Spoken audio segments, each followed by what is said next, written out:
नाशिकमध्ये बनावट मतदान कार्डचा धक्कादायक प्रकार सध्या समोर येतोय। ठाकरेंच्या शिवसेनेचे पदाधिकारी योगेश गांगुर्डे यांनी हे गंभीर आरोप केले आहेत। एकाच नावानं 3 बनावट मतदान कार्ड असल्याचा आरोप त्यांच्याकडून केला गेलाय।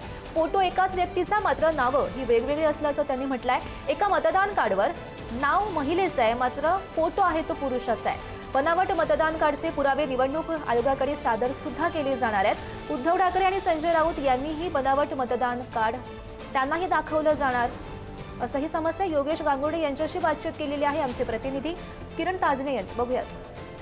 काही दिवसांपासून संपूर्ण देशामध्ये वोट चोरीचा मुद्दा उपस्थित केला जातोय। विशेषतः विरोधी पक्षाच्या नेत्यांकडनं याबाबतचा आवाज उठवण्यात आलेला आहे।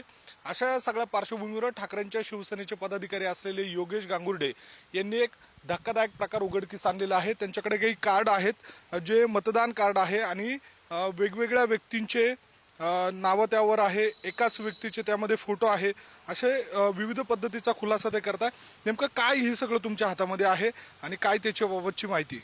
निवडणूक आयोगाबद्दल आताच काही राजकीय नेत्यांनी उठाव केला, आंदोलन केले, मोठ्या मोठ्या नेत्यांनी पण आंदोलन केले की खरं पाहायला गेलं तर निवडणूक आयोगावर एक प्रश्नचिन्ह असा निर्माण झालेला आहे की मी नाशिकचा रहिवासी असून एक ठाकरे गटाचा पदाधिकारी ज्यावेळेस निवडणूक आयोगाकडे गेलो असता तक्रार केली तेव्हा पूर्ण माहितीच्या अधिकाऱ्याखाली मी माहिती मागवली तेव्हा मला काही सेशन कार्ड असे मिळाले की लेडीजच्या नावावर जेंट्सचा फोटो आणि एकाच माणसाच्या नावाचे 3 सेशन कार्ड हे बनवले गेले होते। या ठिकाणी एकाच माणसाचे फोटोचे 3 सेशन कार्ड आहे आणि 3 ठिकाणी त्याचे आडनाव बी एक सारखे, काही ठिकाणी आडनाव वेगळे आणि सेशन कार्ड नंबर हा त्यांचा वेगवेगळा दिलेला आहे त्याच्यात।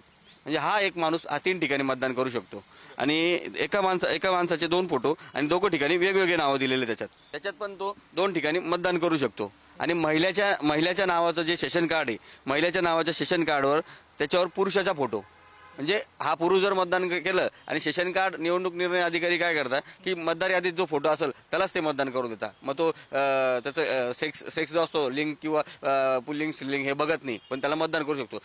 हे जे असेल प्रकार हा बोगस मतदानाचा प्रकार असा दिसून येतो आणि या संदर्भात आम्ही ठाकरे गटाकडून आंदोलनही छेडणार आहोत। व्हिडिओ जर्नलिस्ट जय साबळेसह मी किरण ताजने, पुढारी न्यूज, नाशिक।